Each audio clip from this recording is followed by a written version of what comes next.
तुझेच गीत मी गात आहे या मालिकेच्या आजच्या भागात स्वरा आपल्याबरोबर येणार नाही यामुळे शुभंकर खूप रागात असतो आणि त्यामुळे तो घरातील कुंड्या फेकत असतो. तेवढ्यात तिथे मोनिका पोहोचते आणि म्हणते आपल्या मुलीला परक्या घरात सोडून येणाऱ्याला कोण बाप म्हणेल. नाही माझंच चुकलं, स्वरा तुझी मुलगी आहे ना हे सांगायला नको होतं मी. हे ऐकून शुभंकर त्या रागाचा पारा चढतो आणि तो ड्रॉवरमधून बंदूक काढतो आणि ती बंदूक मोनिकावर रोखतो. तू वाटेल ते बोल, मी ऐकून घेईल, पण बाप म्हणून माझ्या इंटेन्शनवर शंका घेतलीस तर तुला इथल्या इथे मारून टाकील असं तो म्हणतो. यावर मोनिका म्हणते तुला फक्त मलाच धमक्या देता येतात, या बाकीच्यांना काहीच बोलता येत नाही. अरे त्या मल्हारने तुझ्या हातातून स्वराचा हात सोडून घेतला होता तेव्हा कुठे गेला होता तुझा हा राग आणि तुझी ही धमकी. त्या मल्हारसमोर तर काहीच बोलायची हिंमत झाली नाही तुझी. शुभंकर म्हणतो कारण त्याने केलेल्या उपकारांची जाणीव आहे मला, तो पूर्णपणे वाईट नाहीये हे कळतंय मला. यावर मोनिका म्हणते तो वाईट नाही याचा अर्थ तो आपल्या मुलीला त्याच्याबरोबर ठेवू शकतो का? अरे सनी तू भीक नव्हता मागत त्याच्याकडे, स्वतःचा हक्क मागत होतास. एक बाप म्हणून कळत नाहीये का तुला? मी केलं होतं ना तुला अलर्ट की मल्हारला आणि माझ्या घरातील इमोशनल फूल्सला तू स्वरापासून लांब ठेव, पण तू माझं ऐकलं नाहीस. कारण ती लोक तुला आणि स्वराला खऱ्या अर्थाने कधीच एकत्र येऊ देणार नाहीत. आणि हे सगळं कमी होतं का की त्या DNA रिपोर्टचा घोळ होऊन बसलाय. अरे मी तुला स्वराच्या केसांचे खरे सॅम्पल दिले होते, मग तो DNA रिपोर्ट फेक कसा आला? सनी तुला कळतंय का तुझा DNA रिपोर्ट खरा असता तर तुझी बाजू आणखी स्ट्रॉंग झाली असती. यावर शुभंकर म्हणतो अगं नर्सिंग होममधले डॉक्टर्स तू जे मला सांगितलंस, मल्हारने जे काही सांगितलं, आश्रमातली माणसं त्यांनी जे काही मला सांगितलं यावर माझा विश्वास बसला की स्वराच माझी मुलगी आहे. अगं स्वराला मला लवकरात लवकर US ला घेऊन जायचं होतं, म्हणून मला DNA रिपोर्ट हवे होते. म्हणून त्या माणसाला मी पैसे दिले आणि सांगितलं लवकरात लवकर रिपोर्ट दे. सॅम्पल पण दिले.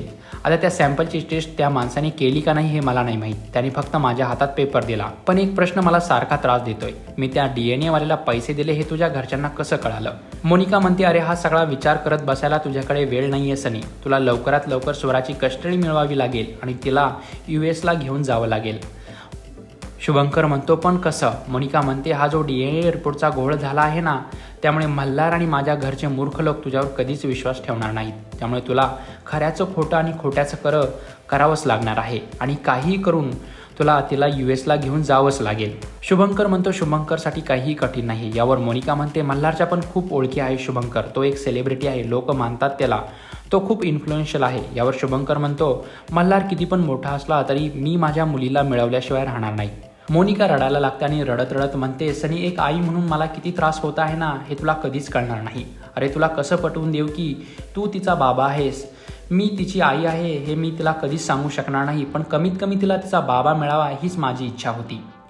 मल्हार तिचा गुरु आहे पण ती त्याला बाबा का म्हणते हे मला कळतच नाही. शुभंकर रागात म्हणतो मल्हार असू दे नाही तर दुसरा कोणी, मी आता शांत बसणार नाही. यावर मोनिका म्हणते अरे सनी तुझ्यामुळे माझ्या मॅरिड लाईफमध्ये कुठलाच प्रॉब्लेम यायला नको आहे. यावर शुभंकर म्हणतो मला माझी मुलगी महत्त्वाची आहे, दुसरं काहीही नाही. मोनिका म्हणते अरे पण स्वरा तुझी आणि माझी मुलगी आहे हे जर मल्हारला कळालं तर केवढा मोठा प्रॉब्लेम होईल. तुला कळत नाही आहे मी खूप जास्त अडकले यामध्ये, एकीकडे तू आहेस, दुसरीकडे माझी मुलगी आणि माझा संसार उद्ध्वस्त नाही झाला पाहिजे. शुभंकर म्हणतो मग मी काय करू, स्वराला इथे सोडून US ला निघून जाऊ का? यावर मोनिका म्हणते असं कुठं म्हटलंय मी, माझ्या डोक्यात एक प्लॅन आहे, तू तो ऐकून घे प्लीज. मोनिका सगळा प्लॅन शुभंकरला सांगते. शुभंकर सगळं ऐकून घेतो आणि तो रागात येऊन मोनिकावर गोळी झाडतो. मोनिकाला ती गोळी हाताला लागते. मोनिकाच्या हातातून पूर्णपणे रक्त येऊ लागतं आणि तसाच हात घेऊन ती पळत पळत तिथून निघून जाते. मोनिका रक्ताने भरलेला हात घेऊन घरी येते. जोरजोरात मल्हार मल्हार असं ओरडत असते. हे ऐकून पिहू तिच्याकडे पळत येते आणि विचारते मम्मा हे ब्लड का येते, काय झालंय? यावर मोनिका म्हणते तुझा डॅडा कुठे आहे, त्याला बोलव लवकर. मल्हार पळत येतो, त्याच्या मागोमाग घरातले सर्वजण येतात. मोनिकाच्या हातावर रक्त बघून मल्हार विचारतो काय झालं मोनिका? त्यावर मोनिका म्हणते हे सगळं सोड मल्हार, आपण आत्ताच्या आता पिहूला घेऊन कुठेतरी निघून जाऊयात, मला इथं राहायचं नाही आहे. मल्हार मोनिकाला म्हणतो अगोदर शांतपणे सांग काय झालंय. त्यावर मोनिका म्हणते अरे मल्हार त्या शुभंकरला वेड लागले, कुत्र्यासारखा पिसाळलाय तो या स्वराला मिळवण्यासाठी काहीही करू शकतो, मला खूप भीती वाटते. यावर मल्हार म्हणतो कसली भीती वाटते, नेमकी सांगशील का तू काय झालंय? मोनिका मल्हारला सांगते मी शुभंकरला भेटायला गेले होते, म्हटलं त्याच्याशी बोलून सगळं सॉर्ट आऊट करूयात, त्याचे काही गैरसमज आहेत ते बसून शांतपणे सोडूयात. पण तो ऐकायलाच तयार नव्हता. त्याने रिव्हॉल्वर घेतली आणि तो इथे येत होता स्वराला घेण्यासाठी. मी त्याला थांबवलं तर चुकून फायर झालं आणि माझ्या हाताला गोळी लागली. हे ऐकून मल्हार आश्चर्यचकित होतो. पुढे मोनिका म्हणते, मल्हार तुला हवंय ना स्वरा इथेच राहायला? मग राहू दे तिला इथं.